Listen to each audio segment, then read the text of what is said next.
నమస్తే. భగవద్గీతలో 11వ అధ్యాయం విశ్వరూప సందర్శన యోగంలో 17వ శ్లోకం. కిరీటినం గదినం చక్రిణం చ తేజోరాశిం సర్వతో దీప్తిమంతం పశ్యామి త్వాం దుర్నిరీక్ష్యం సమంతాత్ దీప్తానలార్కద్యుతిమప్రమేయం. అర్జునుడు ఎక్స్ప్లెయిన్ చేస్తున్నారు ఆయన ఏమేమి చూస్తున్నాడో శ్రీకృష్ణుడు చూపించిన ఆయన విశ్వరూపంలో. సో ఇప్పుడు చెప్తున్నాడు కిరీటినం గదినం చక్రినంచ. సో ఓ దేవా, నేను నిన్ను కిరీటినంతో గదతో చక్రాలతో నారాయణుడి లాగా నాకు నువ్వు కనిపిస్తున్నావు.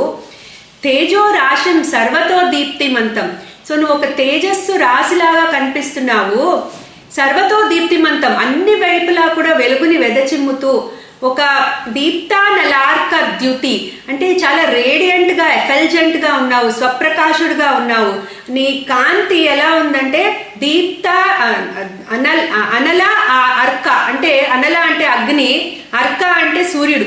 సో సూర్య అగ్నిల కాంతి కలిపి ఉంటే ఎలా ఉంటుందో అంత కాంతి నువ్వు వెదజిమ్ముతున్నావు ప్రతి వైపులా, అన్ని వైపులా కూడా.